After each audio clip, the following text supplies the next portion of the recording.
ਤਾਉਤੇ ਤੂਫਾਨ ਨੇ ਪੰਜਾਬ ਦੇ ਵਿੱਚ ਕੀ ਅਸਰ ਦਿਖਾਇਆ ਹੈ? ਦਿੱਲੀ ਦੇ ਵਿੱਚ ਪੀਲੀ ਚੇਤਾਵਨੀ ਕਿਉਂ ਜਾਰੀ ਕੀਤੀ ਗਈ ਹੈ? ਮੋਗਾ ਦੇ ਵਿੱਚ ਜਹਾਜ਼ ਡਿੱਗਣ ਦੇ ਨਾਲ ਪਾਇਲਟ ਦੀ ਮੌਤ ਹੋ ਗਈ ਹੈ। ਰਾਮ ਰਹੀਮ ਨੂੰ ਪੈਰੋਲ ਮਿਲੀ ਤਾਂ ਜਥੇਦਾਰ ਨੇ ਕੀ ਕਿਹਾ? ਪੰਜਾਬ ਸਰਕਾਰ ਨੇ ਅਦਾਲਤ ਵਿੱਚ ਕਰੋਨਾ ਨੂੰ ਲੈ ਕੇ ਕੀ ਸੱਚ ਦੱਸੇ ਨੇ ਜੋ ਲੋਕਾਂ ਨੂੰ ਨਹੀਂ ਪਤਾ। ਕਾਂਗਰਸ ਨੇ ਰਾਜੀਵ ਗਾਂਧੀ ਨੂੰ ਅੱਜ ਸ਼ਰਧਾਂਜਲੀਆਂ ਦਿੱਤੀਆਂ ਤਾਂ ਤਾਮਿਲਨਾਡੂ ਦੇ ਮੁੱਖ ਮੰਤਰੀ ਸਟਾਲਿਨ ਨੇ ਰਾਸ਼ਟਰਪਤੀ ਨੂੰ ਰਾਜੀਵ ਗਾਂਧੀ ਕਤਲ ਕੇਸ ਦੇ ਵਿੱਚ 7 ਦੋਸ਼ੀਆਂ ਨੂੰ ਰਿਹਾ ਕਰਨ ਦੀ ਅਪੀਲ ਕੀਤੀ ਹੈ, ਪਰ ਕੈਪਟਨ ਸਾਹਿਬ ਨੇ ਆਪਣੇ ਸੂਬੇ ਦੇ ਲਈ ਹਾਈ ਕਮਾਂਡ ਨੂੰ ਕੋਈ ਅਜਿਹੀ ਅਪੀਲ ਨਹੀਂ ਕੀਤੀ ਹੈ। ਬੀਜੇਪੀ ਦੇ ਇੱਕ ਮੰਤਰੀ ਨੂੰ ਗੱਦੀਓਂ ਲਹਾਉਣ ਵਾਲਾ ਪੱਤਰਕਾਰ ਬਲਾਤਕਾਰ ਮਾਮਲੇ ਦੇ ਵਿੱਚੋਂ ਬਰੀ ਹੋ ਗਿਆ। ਫਲਸਤੀਨ ਤੇ ਇਜ਼ਰਾਈਲ ਵਿਚਾਲੇ ਇੱਕ ਵਾਰੀ ਤਾਂ ਜੰਗਬੰਦੀ ਹੋ ਗਈ ਹੈ, ਮਾਸੂਮਾਂ ਦੇ ਕਤਲ ਰੁਕ ਗਏ ਨੇ। ਰਾਮ ਰਹੀਮ ਨੂੰ ਪੈਰੋਲ ਮਿਲੀ ਤਾਂ ਜਥੇਦਾਰ ਹਰਪ੍ਰੀਤ ਸਿੰਘ ਨੇ ਕੀ ਕਿਹਾ? ਸਾਰੀਆਂ ਖਬਰਾਂ ਤੇ ਨਜ਼ਰ ਪਾਵਾਂਗੇ ਐਮਰਜੈਂਸੀ ਬੁਲੇਟਿਨ ਦੇ ਵਿੱਚ। ਸਭ ਦਾ ਸਵਾਗਤ ਹੈ, ਮੈਂ ਹਰਸ਼ਰਨ ਕੌਰ। ਬੁਲੇਟਿਨ ਦੇ ਵਿੱਚ ਸਭ ਤੋਂ ਪਹਿਲਾਂ ਕੱਲ ਦੀ ਲੋਕ ਰਾਏ ਦਾ ਨਤੀਜਾ ਦੇਖ ਲੈਂਦੇ ਹਾਂ। ਕੱਲ ਦੀ ਲੋਕ ਰਾਏ ਸੀ ਕਿ ਮੋਦੀ ਸਰਕਾਰ ਨੇ ਪੰਜਾਬ ਸਰਕਾਰ ਨੂੰ ਪਾਕਿਸਤਾਨ ਤੋਂ ਆਕਸੀਜਨ ਲੈਣ ਦੀ ਆਗਿਆ ਨਹੀਂ ਦਿੱਤੀ। ਕਿਹਾ ਪਾਕਿਸਤਾਨ ਤੋਂ ਕੋਈ ਮਦਦ ਨਹੀਂ ਲਵਾਂਗੇ। ਕੈਪਟਨ ਨੇ ਪਾਕਿਸਤਾਨੀ ਪ੍ਰਧਾਨ ਮੰਤਰੀ ਇਮਰਾਨ ਖਾਨ ਦੇ ਵੱਲੋਂ ਮਦਦ ਦੀ ਪੇਸ਼ਕਸ਼ ਤੋਂ ਬਾਅਦ ਮੋਦੀ ਸਰਕਾਰ ਤੋਂ ਪੰਜਾਬ ਦੇ ਲਈ ਆਕਸੀਜਨ ਲੈਣ ਦੀ ਮੰਗ ਕੀਤੀ ਸੀ ਤਾਂ ਸਾਡੇ ਜਿਹੜੇ 94% ਦਰਸ਼ਕ ਹੈਗੇ ਨੇ ਉਹ ਮੋਦੀ ਸਰਕਾਰ ਦੇ ਇਸ ਰਵੱਈਏ ਦੇ ਨਾਲ ਸਹਿਮਤ ਨਹੀਂ, ਜਦਕਿ ਸਹਿਮਤ ਹਨ।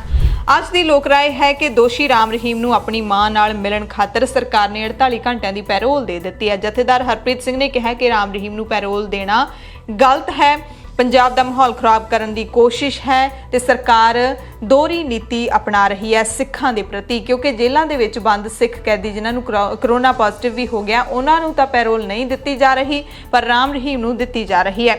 ਕੀ ਤੁਸੀਂ ਜਥੇਦਾਰ ਹਰਪ੍ਰੀਤ ਸਿੰਘ ਦੇ ਇਸ ਬਿਆਨ ਨਾਲ ਸਹਿਮਤ ਹੋ? ਜੇ ਸਹਿਮਤ ਹੋ ਯੈਸ ਜਾਂ ਹਾਂ ਦੇ ਵਿੱਚ ਉੱਤਰ ਦਿਓ, ਜੇ ਸਹਿਮਤ ਨਹੀਂ ਹੋ ਨੋ ਜਾਂ ਨਾ ਦੇ ਵਿੱਚ ਉੱਤਰ ਦਿਓ। ਐਮਰਜੈਂਸੀ ਬੁਲੇਟਿਨ ਦੇ ਵਿੱਚ ਹੁਣ ਖਬਰਾਂ ਵਿਸਥਾਰ ਦੇ ਨਾਲ ਤੇ ਪੰਜਾਬ ਦੀਆਂ ਖਬਰਾਂ ਸ਼ੁਰੂ ਕਰਨ ਤੋਂ ਪਹਿਲਾਂ ਮੌਸਮ ਦਾ ਹਾਲ ਜ਼ਰੂਰ ਜਾਣ ਲੈਂਦੇ ਹਾਂ। ਤਾਉਤੇ ਦਾ ਪੰਜਾਬ ਦੇ ਵਿੱਚ ਕੀ ਅਸਰ ਹੋ ਰਿਹਾ ਹੈ? ਦਰਅਸਲ ਪੰਜਾਬ, ਹਰਿਆਣਾ ਤੇ ਚੰਡੀਗੜ੍ਹ ਸਮੇਤ ਦਿੱਲੀ ਦੇ ਵਿੱਚ ਤਾਂ ਬਹੁਤ ਹੀ ਭਾਰੀ ਮੀਂਹ ਲਗਾਤਾਰ ਪੈ ਰਿਹਾ ਹੈ। ਪੰਜਾਬ, ਹਰਿਆਣਾ, ਚੰਡੀਗੜ੍ਹ ਦੇ ਵਿੱਚ ਭਾਵੇਂ ਥੋੜਾ ਹਲਕਾ ਮੀਂਹ ਪੈ ਰਿਹਾ ਹੈ ਪਰ ਝੱਖੜ ਜ਼ਰੂਰ ਝੁੱਲਿਆ ਹੈ। ਦਿੱਲੀ, ਐਨਸੀਆਰ ਸਮੇਤ ਪੱਛਮੀ ਬੰਗਾਲ, ਅਰੁਣਾਚਲ ਪ੍ਰਦੇਸ਼, ਕੇਰਲਾ, ਹਰਿਆਣਾ, ਬਿਹਾਰ ਸਮੇਤ ਝਾਰਖੰਡ ਦੇ ਕਈ ਇਲਾਕਿਆਂ ਦੇ ਵਿੱਚ ਠੰਡੀਆਂ ਹਵਾਵਾਂ ਦੇ ਨਾਲ ਮੀਂਹ ਪਿਆ। ਪੰਜਾਬ ਦੀ ਗੱਲ ਕਰ ਲਈਏ ਤਾਂ ਪੰਜਾਬ ਦੇ ਵਿੱਚ ਗਰਮੀ ਦਾ ਕਹਿਰ ਥੋੜਾ ਘਟਿਆ ਹੈ, ਮੌਸਮ ਠੰਡਾ ਹੋ ਗਿਆ। ਰਾਤ ਨੂੰ ਲੋਕ ਕਹਿੰਦੇ ਨੇ ਕਿ ਪੱਖਾ ਲਾ ਕੇ ਵੀ ਹੁਣ ਠੰਡ ਲੱਗਦੀ ਹੈ, ਏਸੀ ਤਾਂ ਇੱਕਦਮ ਬੰਦ ਕਰਨੇ ਪੈ ਗਏ ਨੇ ਪਿਛਲੇ 2 ਦਿਨਾਂ ਦੇ ਵਿੱਚ। ਮੌਸਮ ਵਿਭਾਗ ਨੇ ਮਾਲਵੇ ਦੇ ਕਿਸਾਨਾਂ ਨੂੰ ਅਗਲੇ 3 ਦਿਨਾਂ ਦੇ ਲਈ ਨਰਮੇ ਦੀ ਪਛੇਤੀ ਬਿਜਾਈ ਨਾ ਕਰਨ ਦੀ ਸਲਾਹ ਦਿੱਤੀ। ਖੇਤੀ ਮਾਹਿਰਾਂ ਨੇ ਕਿਹਾ ਕਿ ਹਰੀਆਂ ਸਬਜ਼ੀਆਂ ਸਮੇਤ ਹਰੇ ਚਾਰੇ ਨੂੰ ਅਗਲੇ 3 ਦਿਨ ਤੱਕ ਪਾਣੀ ਨਾ ਲਾਇਆ ਜਾਵੇ ਕਿਉਂਕਿ ਮੀਂਹ ਰੁਕ ਕੇ ਪੈਂਦਾ ਰਹੇਗਾ। ਪੰਜਾਬ ਦੇ ਕਈ ਜ਼ਿਲ੍ਹਿਆਂ ਦੇ ਵਿੱਚ ਮੀਂਹ ਪਿਆ ਤੇ ਸਾਰੇ ਜ਼ਿਲ੍ਹਿਆਂ ਦੇ ਵਿੱਚ ਤੇਜ਼ ਹਵਾਵਾਂ ਚੱਲਦੀਆਂ ਰਹੀਆਂ। ਹਾਲਾਂਕਿ ਲੋਕਾਂ ਨੂੰ ਪਿਛਲੇ 2 ਦਿਨਾਂ ਤੋਂ ਪੈ ਰਹੀ ਗਰਮੀ ਤੋਂ ਰਾਹਤ ਜ਼ਰੂਰ ਮਿਲੀ ਹੈ, ਪਰ ਕਿਤੇ ਕਣਕ ਦੀਆਂ ਬੋਰੀਆਂ ਜਿਹੜੀਆਂ ਹਾਲੇ ਤੱਕ ਮੰਡੀਆਂ ਦੇ ਵਿੱਚ ਪਈਆਂ ਨੇ, ਜਿਨ੍ਹਾਂ ਦੀ ਲਿਫਟਿੰਗ ਨਹੀਂ ਹੋਈ, ਉਹ ਜ਼ਰੂਰ ਭਿੱਜ ਗਈਆਂ ਨੇ। ਕਿਤੇ ਨਾ ਕਿਤੇ ਕਿਸਾਨਾਂ ਦੀ ਜਿਹੜੀ ਨਰਮੇ ਦੀ ਫਸਲ ਹੈ ਉਹ ਵੀ ਵਿਛ ਗਈ ਹੈ। ਹਾਲਾਂਕਿ ਹਲੇ ਨਰਮਾ ਇੰਨਾ ਵੱਡਾ ਨਹੀਂ ਹੋਇਆ ਹੈ, ਪਰ ਜਿੰਨਾ ਕੁ ਵੀ ਹੋਇਆ ਕਈ ਥਾਵਾਂ ਤੇ ਉਹ ਵਿਛ ਗਿਆ ਹੈ। ਵਿਗਿਆਨਿਕ ਪੱਖ ਤੋਂ ਦੇਖੀਏ ਤਾਂ ਜਦੋਂ ਮੀਂਹ ਪੈਂਦਾ ਹੈ ਰੁੱਖਾਂ ਦੇ ਪੱਤੇ ਸਾਫ਼ ਹੋ ਜਾਂਦੇ ਨੇ, ਵਾਤਾਵਰਣ ਸਾਫ਼ ਹੋ ਜਾਂਦਾ ਹੈ ਤਾਂ ਜਿਹੜੇ ਰੁੱਖਾਂ ਤੋਂ ਆਕਸੀਜਨ ਮਿਲਦੀ ਹੈ ਉਹਨਾਂ ਦੇ ਵੱਲੋਂ ਜਿਹੜੀ ਆਕਸੀਜਨ ਛੱਡੀ ਜਾਂਦੀ ਹੈ ਉਹਦੇ ਵਿੱਚ 5 ਗੁਣਾ ਵਾਧਾ ਹੋ ਜਾਂਦਾ ਹੈ। ਕਰੋਨਾ ਵਾਇਰਸ ਦੇ ਮਾਹੌਲ ਦੇ ਵਿੱਚ ਚੱਕਰਵਾਤੀ ਤੂਫਾਨ ਤਾਉਤੇ ਆਇਆ ਤਾਂ ਉਹ ਕਰੋਨਾ ਦੇ ਕਹਿਰ ਤੋਂ ਥੋੜੀ ਜਿਹੀ ਰਾਹਤ ਜ਼ਰੂਰ ਦੇ ਸਕਦਾ ਹੈ, ਇਹ ਵੀ ਚਰਚਾ ਕਿਤੇ ਨਾ ਕਿਤੇ ਚੱਲ ਰਹੀ ਹੈ। ਦਿੱਲੀ ਦੇ ਵਿੱਚ ਮੌਸਮ ਕਾਫੀ ਵਿਗੜਿਆ ਹੈ। ਚੱਕਰਵਾਤੀ ਤੂਫਾਨ ਤਾਉਤੇ ਨੇ ਤਾਉਤੇ ਤੇ ਪੱਛਮੀ ਗੜਬੜੀ ਦੇ ਕਾਰਨ ਦਿੱਲੀ ਤੇ ਐਨਸੀਆਰ ਦੇ ਵਿੱਚ ਲਗਾਤਾਰ ਮੀਂਹ ਪੈਂਦਾ ਰਿਹਾ, ਹਨੇਰੀ ਝੁੱਲਦੀ ਰਹੀ। ਲਗਾਤਾਰ ਮੀਂਹ ਪੈਣ ਕਾਰਨ ਦਿੱਲੀ ਦੀਆਂ ਸੜਕਾਂ ਦੇ ਉੱਤੇ ਗੋਡੇ ਪਾਣੀ ਖੜ ਗਿਆ ਸੀ। ਦਿੱਲੀ ਵਿੱਚ ਮੈਟਰੋ ਉਸਾਰੀ ਵਾਲੀ ਥਾਂ ਤੇ ਨਜ਼ਫਗੜ੍ਹ ਇਲਾਕੇ ਦੇ ਵਿੱਚ ਇੱਕ ਟਰੱਕ ਮੀਂਹ ਨਾਲ ਪੋਲੀ ਹੋਈ ਜ਼ਮੀਨ ਦੇ ਵਿੱਚ ਧੱਸ ਗਿਆ ਸੀ। ਦਿੱਲੀ ਦੇ ਤਾਪਮਾਨ ਦੇ ਵਿੱਚ ਭਾਰੀ ਗਿਰਾਵਟ ਆਈ ਹੈ। ਦਿੱਲੀ ਵਿੱਚ ਪਏ ਮੀਂਹ ਨਾਲ 1976 ਦਾ ਰਿਕਾਰਡ ਟੁੱਟ ਗਿਆ ਹੈ। 76 ਦੇ ਵਿੱਚ ਦਿੱਲੀ 'ਚ 60 mm ਮੀਂਹ ਦਰਜ ਕੀਤਾ ਗਿਆ ਸੀ 24 ਮਈ ਨੂੰ ਤੇ ਹੁਣ 119.3 mm ਮੀਂਹ ਦਰਜ ਕੀਤਾ ਗਿਆ ਹੈ। ਇਸੇ ਦਰਮਿਆਨ ਦਿੱਲੀ ਦੇ ਵਿੱਚ ਮੌਸਮ ਵਿਭਾਗ ਨੇ ਪੀਲੀ ਚੇਤਾਵਨੀ ਵੀ ਜਾਰੀ ਕੀਤੀ। ਜ਼ਿਆਦਾ ਮੀਂਹ ਪੈਣ ਕਾਰਨ 60 ਕਿਲੋਮੀਟਰ ਪ੍ਰਤੀ ਘੰਟਾ ਰਫ਼ਤਾਰ ਨਾਲ ਧੂੜ ਭਰੀਆਂ ਹਵਾਵਾਂ ਚੱਲਣ ਦੀ ਵੀ ਚੇਤਾਵਨੀ ਜਾਰੀ ਕਰ ਦਿੱਤੀ ਗਈ ਸੀ। ਹਰਿਆਣਾ ਦੇ ਉਪ ਮੁੱਖ ਮੰਤਰੀ ਦੁਸ਼ਯੰਤ ਚੌਟਾਲਾ ਨੇ ਵੀ ਸੂਬੇ ਦੇ ਲੋਕਾਂ ਨੂੰ ਚੱਕਰਵਾਤੀ ਤੂਫਾਨ ਤਾਉਤੇ ਕਾਰਨ ਘਰਾਂ ਦੇ ਵਿੱਚ ਹੀ ਰਹਿਣ ਦੀ ਅਪੀਲ ਕੀਤੀ। ਪੰਜਾਬ ਦੀਆਂ ਖਾਸ ਖਬਰਾਂ ਦੇ ਵਿਸਥਾਰ ਦੇ ਵਿੱਚ ਸਭ ਤੋਂ ਪਹਿਲੀ ਖਬਰ ਮੋਗਾ ਤੋਂ ਹੈ। ਮੋਗਾ ਦੇ ਵਿੱਚ ਭਾਰਤੀ ਹਵਾਈ ਜਹਾਜ਼ ਸੈਨਾ ਦਾ MiG-21 ਲੜਾਕੂ ਜਹਾਜ਼ ਵੀਰਵਾਰ ਤੇ ਸ਼ੁੱਕਰਵਾਰ ਦੀ ਦਰਮਿਆਨੀ ਰਾਤ ਨੂੰ ਬਾਗਾ ਪੁਰਾਣਾ ਸਬ ਡਿਵੀਜ਼ਨ ਅਧੀਨ ਪਿੰਡ ਲੰਗਿਆਣਾ ਕਲਾਂ ਦੇ ਨੇੜੇ ਖੇਤਾਂ ਦੇ ਵਿੱਚ ਕ੍ਰੈਸ਼ ਹੋ ਗਿਆ। ਪਾਇਲਟ ਦੀ ਇਸ ਘਟਨਾ ਦੇ ਵਿੱਚ ਮੌਤ ਹੋ ਗਈ ਤੇ ਲਾਸ਼ ਘਟਨਾ ਸਥਾਨ ਤੋਂ ਦੂਰ ਖੇਤਾਂ 'ਚੋਂ ਮਿਲੀ। ਮਾਰੇ ਗਏ ਪਾਇਲਟ ਦੀ ਪਛਾਣ ਸਕੁਐਡਰਨ ਲੀਡਰ ਅਭਿਨਵ ਚੌਧਰੀ ਵਜੋਂ ਹੋਈ ਹੈ। ਇਹ ਜਹਾਜ਼ ਨੇ ਰਾਜਸਥਾਨ ਦੇ ਵਿੱਚ ਭਾਰਤੀ ਹਵਾਈ ਸੈਨਾ ਦੇ ਸੂਰਤਗੜ੍ਹ ਬੇਸ ਤੋਂ ਉਡਾਣ ਭਰੀ ਸੀ। MiG-21 ਲੁਧਿਆਣਾ ਜ਼ਿਲ੍ਹੇ ਦੇ ਵਿੱਚ ਪੈਂਦੇ ਭਾਰਤੀ ਹਵਾਈ ਸੈਨਾ ਦੇ ਹਲਵਾਰਾ 에ਅਰਪੋਰਟ ਤੋਂ ਵਾਪਸ ਜਾ ਰਿਹਾ ਸੀ ਜਦੋਂ ਇਹ ਹਾਦਸਾ ਵਾਪਰਿਆ। ਭਾਰਤੀ ਹਵਾਈ ਸੈਨਾ ਦਾ MiG-21 ਲੜਾਕੂ ਜਹਾਜ਼ ਲੰਘੀ ਰਾਤ ਕਰੀਬ 12 ਵਜੇ ਪਿੰਡ ਲੰਗਿਆਣਾ ਕਲਾਂ ਦੇ ਖੇਤਾਂ ਦੇ ਵਿੱਚ ਹਾਦਸਾਗ੍ਰਸਤ ਹੋਇਆ। ਜਾਣਕਾਰੀ ਇਹੀ ਮਿਲ ਰਹੀ ਹੈ ਕਿ ਜਹਾਜ਼ ਦੇ ਵਿੱਚ ਕੁਝ ਤਕਨੀਕੀ ਖਰਾਬੀ ਆਉਣ ਤੇ pilot wing commander Abhinav Chaudhary ਨੇ ਕ੍ਰੈਸ਼ ਲੈਂਡਿੰਗ ਤੋਂ ਪਹਿਲਾਂ ਪੈਰਾਸ਼ੂਟ ਰਾਹੀਂ ਜਹਾਜ਼ ਤੋਂ ਆਪਣੇ ਆਪ ਨੂੰ ਵੱਖਰਾ ਕਰ ਲਿਆ ਸੀ। ਹਾਲਾਂਕਿ ਉਸ ਦੀ ਜਾਨ ਨਹੀਂ ਬਚ ਸਕੀ। ਪਾਇਲਟ ਦੀ ਲਾਸ਼ ਘਟਨਾ ਸਥਾਨ ਤੋਂ ਕਰੀਬ ਅੱਧਾ ਕਿਲੋਮੀਟਰ ਦੂਰੀ ਤੇ ਮਿਲੀ ਹੈ। ਪਿੰਡ ਵਾਸੀਆਂ ਦੇ ਮੁਤਾਬਿਕ ਜਹਾਜ਼ ਇੰਨੀ ਜ਼ੋਰ ਨਾਲ ਖੇਤਾਂ ਵਿੱਚ ਡਿੱਗਿਆ ਕਿ ਵੱਡੇ ਧਮਾਕੇ ਨਾਲ ਚੀਥੜੇ ਹੀ ਉੱਡ ਗਏ ਜਹਾਜ਼ ਦੇ ਤੇ ਉਸ ਨੂੰ ਅੱਗ ਲੱਗ ਗਈ। ਫਾਇਰ ਬ੍ਰਿਗੇਡ ਤੇ ਲੋਕਾਂ ਦੇ ਸਹਿਯੋਗ ਨਾਲ ਜਹਾਜ਼ ਨੂੰ ਲੱਗੀ ਅੱਗ ਦੀਆਂ ਲਪਟਾਂ ਦੇ ਉੱਤੇ ਕਾਫੀ ਮੁਸ਼ੱਕਤ ਨਾਲ ਕਾਬੂ ਪਾਇਆ ਗਿਆ। ਲੋਕਾਂ ਮੁਤਾਬਿਕ ਜਹਾਜ਼ ਜਿਹੜੀ ਥਾਂ ਤੇ ਖੇਤਾਂ ਵਿੱਚ ਡਿੱਗਿਆ ਉੱਥੇ ਕਰੀਬ 20 ਫੁੱਟ ਡੂੰਘਾ ਟੋਆ ਪੈ ਗਿਆ। ਜਹਾਜ਼ ਦੇ ਕਈ ਹਿੱਸੇ ਦੂਰ 10-10 ਫੁੱਟ ਤੱਕ ਵੀ ਜਾ ਕੇ ਡਿੱਗੇ। ਘਟਨਾ ਦੀ ਸੂਚਨਾ ਮਿਲਦੇ ਭਾਰਤੀ ਹਵਾਈ ਸੈਨਾ ਦੇ ਅਧਿਕਾਰੀ GS ਚੌਹਾਨ ਤੇ ਹੋਰਨਾਂ ਨੇ ਮੌਕੇ ਤੇ ਪਹੁੰਚ ਕੇ ਜਾਇਜ਼ਾ ਲਿਆ। ਭਾਰਤੀ ਹਵਾਈ ਸੈਨਾ ਨੇ ਹਾਦਸੇ ਦੀ ਜਾਂਚ ਆਰੰਭ ਦਿੱਤੀ ਹੈ।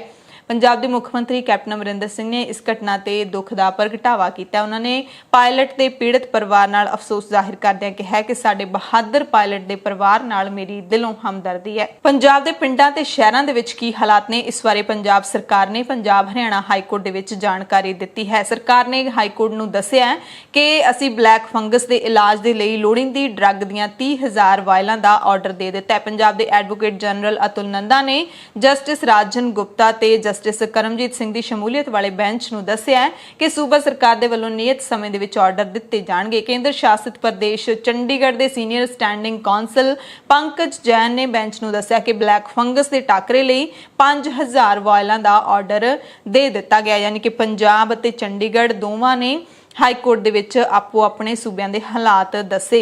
ਪੰਜਾਬ ਤੇ ਹਰਿਆਣਾ ਹਾਈ ਕੋਰਟ ਦੇ ਇਸ ਬੈਂਚ ਨੇ ਪੰਜਾਬ, ਹਰਿਆਣਾ ਤੇ ਚੰਡੀਗੜ੍ਹ ਨੂੰ ਅਪੀਲ ਕੀਤੀ ਸੀ ਕਿ ਕਾਲੀ ਫੰਗਸ ਤੋਂ ਲੋਕਾਂ ਨੂੰ ਬਚਾਉਣ ਦੇ ਲਈ ਜ਼ਰੂਰੀ ਕਦਮ ਚੁੱਕੇ ਜਾਣ। ਪੰਜਾਬ ਸਰਕਾਰ ਨੇ ਅਦਾਲਤ ਨੂੰ ਦਿੱਤੀ ਜਾਣਕਾਰੀ ਦੇ ਵਿੱਚ ਇਹ ਵੀ ਦੱਸਿਆ ਹੈ ਕਿ ਮਹਾਮਾਰੀ ਦਾ ਪ੍ਰਸਾਰ ਹਾਲੇ ਵੀ ਸ਼ਹਿਰਾਂ ਦੇ ਵਿੱਚ ਪਿੰਡਾਂ ਦੇ ਨਾਲੋਂ ਵੱਧ ਹੈ। ਹਾਲਾਂਕਿ ਪਿਛਲੇ ਦਿਨਾਂ ਦੇ ਵਿੱਚ ਸਰਕਾਰ ਲਗਾਤਾਰ ਕਹਿ ਰਹੀ ਹੈ ਕਿ ਪਿੰਡਾਂ ਦੇ ਵਿੱਚ ਕੇਸ ਵੱਧ ਰਹੇ ਨੇ, ਮੌਤਾਂ ਵੱਧ ਰਹੀਆਂ ਨੇ, ਪਰ ਜਿਹੜੀ ਅਦਾਲਤ 'ਚ ਰਿਪੋਰਟ ਦਿੱਤੀ ਗਈ ਹੈ ਉਹਦੇ ਵਿੱਚ ਸਾਫ਼ ਤੌਰ ਤੇ ਲਿਖਿਆ ਕਿ ਸ਼ਹਿਰਾਂ 'ਚ ਹੋਈਆਂ ਮੌਤਾਂ ਪਿੰਡਾਂ ਨਾਲੋਂ ਵੱਧ ਨੇ। ਸਟੇਟਸ ਰਿਪੋਰਟ ਦੀ ਕਾਪੀ ਵਿੱਚ ਕਿਹਾ ਗਿਆ ਕਿ ਪਿਛਲੇ 2 ਹਫ਼ਤਿਆਂ ਦੇ ਵਿੱਚ ਮਈ ਦੇ ਪਹਿਲੇ 2 ਹਫ਼ਤਿਆਂ ਵਿੱਚ ਪੰਜਾਬ ਦੇ ਸ਼ਹਿਰਾਂ ਵਿੱਚ 1834 ਵਿਅਕਤੀਆਂ ਦੀ ਮੌਤ ਕੋਰੋਨਾ ਵਾਇਰਸ ਦੇ ਨਾਲ ਹੋਈ, ਜਦਕਿ ਪਿੰਡਾਂ ਦੇ ਵਿੱਚ 1254 ਵਿਅਕਤੀਆਂ ਦੀ ਮੌਤ ਕੋਰੋਨਾ ਵਾਇਰਸ ਦੇ ਨਾਲ ਹੋਈ। ਪੰਜਾਬ ਤੇ ਹਰਿਆਣਾ ਹਾਈ ਕੋਰਟ ਇਸ ਕੇਸ ਦੀ ਸੁਣਵਾਈ ਕਰ ਰਿਹਾ ਹੈ। ਰਿਪੋਰਟ ਦੇ ਵਿੱਚ ਸਰਕਾਰ ਨੇ ਇਹ ਵੀ ਦੱਸਿਆ ਹੈ ਕਿ ਸ਼ਹਿਰੀ ਇਲਾਕਿਆਂ ਵਿੱਚ ਤਕਰੀਬਨ 75,000 ਲੋਕ ਪੋਜ਼ਿਟਿਵ ਆਏ ਨੇ, ਜਦਕਿ ਪੇਂਡੂ ਇਲਾਕਿਆਂ ਵਿੱਚ 31,000 ਤੋਂ ਵੱਧ ਵਿਅਕਤੀਆਂ ਦੇ ਕੋਰੋਨਾ ਟੈਸਟ ਪੋਜ਼ਿਟਿਵ ਆਏ ਨੇ। ਹਾਲਾਂਕਿ ਜੇ ਆਪਾਂ ਡੂੰਘਾਈ ਦੇ ਨਾਲ ਦੇਖੀਏ ਤਾਂ ਪੰਜਾਬ ਦੇ ਪਿੰਡਾਂ ਦੇ ਵਿੱਚ ਟੈਸਟਿੰਗ ਹੀ ਘੱਟ ਹੋ ਰਹੀ ਹੈ। ਟੈਸਟਿੰਗ ਘੱਟ ਹੈ ਤਾਂ ਕੇਸ ਵੀ ਘੱਟ ਹੀ ਹੋਣਗੇ। ਇਸ ਵਕਤ ਪੰਜਾਬ ਦੇ ਸ਼ਹਿਰੀ ਇਲਾਕਿਆਂ ਦੇ ਵਿੱਚ 50,000 ਐਕਟਿਵ ਮਾਮਲੇ ਨੇ, ਪੇਂਡੂ ਇਲਾਕਿਆਂ ਦੇ ਵਿੱਚ 20,000 ਐਕਟਿਵ ਮਾਮਲੇ ਇਸ ਵਕਤ ਨੇ। ਸ਼ਹਿਰੀ ਇਲਾਕਿਆਂ ਵਿੱਚ ਸਭ ਤੋਂ ਵੱਧ 517 ਮੌਤਾਂ ਲੁਧਿਆਣਾ ਦੇ ਵਿੱਚ ਹੋਈਆਂ ਨੇ। ਪੇਂਡੂ ਇਲਾਕਿਆਂ ਵਿੱਚ ਸਭ ਤੋਂ ਵੱਧ ਮੌਤਾਂ 314 ਗੁਰਦਾਸਪੁਰ ਜ਼ਿਲ੍ਹੇ ਦੇ ਪਿੰਡਾਂ ਵਿੱਚ ਹੋਈਆਂ ਨੇ। ਪਠਾਨਕੋਟ ਵਿੱਚ ਸ਼ਹਿਰੀ ਤੇ ਪੇਂਡੂ ਖੇਤਰਾਂ ਵਿੱਚ ਸਭ ਤੋਂ ਘੱਟ ਮੌਤਾਂ ਹੋਈਆਂ ਨੇ, 1 ਸ਼ਹਿਰ ਵਿੱਚ ਅਤੇ 2 ਪੇਂਡੂ ਖੇਤਰਾਂ ਦੇ ਵਿੱਚ। ਪੋਜ਼ਿਟਿਵ ਮਾਮਲਿਆਂ ਦੀ ਗਿਣਤੀ ਵੀ ਪਠਾਨਕੋਟ ਦੇ ਵਿੱਚ ਸਭ ਤੋਂ ਘੱਟ ਹੈ ਪੂਰੇ ਪੰਜਾਬ ਦੇ ਵਿੱਚ। ਬੈੱਡਾਂ ਤੇ ਵੈਂਟੀਲੇਟਰਸ ਦੀ ਵੀ ਜਾਣਕਾਰੀ ਦਿੱਤੀ ਗਈ ਹੈ ਕਿ ਸੂਬੇ ਦੇ ਵਿੱਚ 3,316 ICU ਦੇ ਬੈੱਡ ਨੇ, ਜਦੋਂ ਕਿ 1,421 ਵੈਂਟੀਲੇਟਰ ਨੇ। ਸੂਬੇ ਵਿੱਚ ਕੋਵਿਡ ਦੇ ਟੀਕੇ ਦੀ ਬਰਬਾਦੀ 4.17% ਹੈ, ਯਾਨੀ ਕਿ 4.17% ਟੀਕਾ ਫਾਲਤੂ ਬਰਬਾਦ ਹੋ ਰਿਹਾ ਹੈ। ਸਰਕਾਰ ਦਾਅਵਾ ਕਰਦੀ ਹੈ ਕਿ ਇਸ ਲਈ ਹੈ ਕਿਉਂਕਿ ਭਾਰਤ ਸਰਕਾਰ ਦੇ ਦਿਸ਼ਾ ਨਿਰਦੇਸ਼ਾਂ ਦੇ ਮੁਤਾਬਿਕ ਇੱਕ ਸ਼ੀਸ਼ੀ ਵਿੱਚ 10 ਖੁਰਾਕਾਂ ਹੁੰਦੀਆਂ ਨੇ। ਸਾਰੀਆਂ ਖੁਰਾਕਾਂ ਦਾ 4 ਘੰਟਿਆਂ ਵਿੱਚ ਨਿਪਟਾਰਾ ਕਰਨਾ ਪੈਂਦਾ ਹੈ। ਬਰਬਾਦੀ ਉਦੋਂ ਹੁੰਦੀ ਹੈ ਜਦੋਂ ਲੋੜੀਂਦੀ ਗਿਣਤੀ ਦੇ ਵਿੱਚ ਲੋਕ ਟੀਕਾਕਰਨ ਕੇਂਦਰਾਂ ਤੇ ਉਪਲਬਧ ਨਹੀਂ ਹੁੰਦੇ। ਮੰਨ ਲਓ 4 ਘੰਟਿਆਂ ਦੇ ਵਿੱਚ ਜੇ 2 ਬੰਦਿਆਂ ਨੇ ਟੀਕਾ ਲਵਾਇਆ ਤਾਂ ਪਿੱਛੇ 8 ਖੁਰਾਕਾਂ ਰਹਿ ਜਾਂਦੀਆਂ ਨੇ ਇੱਕ ਸ਼ੀਸ਼ੀ ਦੇ ਵਿੱਚ। ਜੇ ਉਹ 8 ਲੋਕ 4 ਘੰਟਿਆਂ ਦੇ ਵਿੱਚ ਨਹੀਂ ਆਉਂਦੇ ਤਾਂ ਉਹ ਸ਼ੀਸ਼ੀ ਬਰਬਾਦ ਕਰਨੀ ਪੈਂਦੀ ਹੈ। ਇਸ ਦਰਮਿਆਨ ਸਾਨੂੰ ਵੀ ਇੱਕ ਖਬਰ ਮਿਲੀ ਮਾਨਸਾ ਦੇ ਸੁਨਾਮ ਤੋਂ ਕਿ ਇੱਥੇ ਐਸਡੀਐਮ ਜਦੋਂ ਟੀਕਾ ਲਵਾਉਣ ਪਹੁੰਚੇ ਹਸਪਤਾਲ ਦੇ ਵਿੱਚ ਤਾਂ ਸ਼ੀਸ਼ੀ ਹੈ ਜਿਹੜੀ ਖੁਰਾਕ ਹੈ, ਜਿਹੜੇ 10 ਖੁਰਾਕਾਂ ਵਾਲੀ ਟੀਕੇ ਦੀ ਸ਼ੀਸ਼ੀ ਖੁੱਲੀ ਹੋਈ ਸੀ, ਵੈਕਸੀਨ ਦੀ ਸ਼ੀਸ਼ੀ ਖੁੱਲੀ ਸੀ, ਉਹਦੇ ਵਿੱਚੋਂ ਸਿਰਫ ਇੱਕ ਟੀਕਾ ਹੀ ਕਿਸੇ ਨੂੰ ਲਾਇਆ ਗਿਆ ਸੀ। ਅੱਧਾ ਘੰਟਾ ਪਹਿਲਾਂ ਸ਼ੀਸ਼ੀ ਖੁੱਲੀ ਸੀ, ਪਰ ਐਸਡੀਐਮ ਨੇ ਕਿਹਾ ਕਿ ਮੇਰੇ ਲਈ ਨਵੀਂ ਸ਼ੀਸ਼ੀ ਖੋਲੀ ਜਾਵੇ, यानी कि उस शीशी ਨੂੰ फिर सेहत विभाग ਨੂੰ बर्बाद करना पिया क्योंकि एसडीएम रात ਨੂੰ टीका लवाउण पहुंची सी। एक किसी डॉक्टर ने सानू अपना नाम ना दस्सण दी शर्त ते जानकारी दित्ती है। कांग्रेस के साबका प्रधान राहुल गांधी, जनरल सकत्तर प्रियंका गांधी वाड्रा ते पार्टी के कई होर सीनियर लीडरां ने साबका प्रधानमंत्री राजीव गांधी की बरसी मौके श्रद्धांजलि दित्ती अते देश 'च पाए योगदान नूं याद कीता। राजीव गांधी की बरसी मौके तमिलनाडु के मुख मंत्री स्टालिन ने कहा कि राजीव गांधी के कतल केस विच दोषी तकरीबन 3 दहाकियां तो कैद की सज़ा कट रहे ने। इस मौके बरसी के मौके उन्होंने राष्ट्रपति रामनाथ कोविंद नूं चिट्ठी लिखी है। अपने सूबे के जिहड़े कैदी हैगे ने उन्होंने चिट्ठी लिख के सितंबर 2018 ਦੇ ਵਿੱਚ ਸੂਬਾ ਸਰਕਾਰ ਦੀ ਸਿਫਾਰਿਸ਼ ਨੂੰ ਮੰਨਣ ਅਤੇ ਰਾਜੀਵ ਗਾਂਧੀ ਕਤਲकांड ਦੇ ਸਾਰੇ 7 ਦੋਸ਼ੀਆਂ ਨੂੰ ਰਿਹਾ ਕਰਨ ਦੀ ਅਪੀਲ ਕੀਤੀ ਹੈ।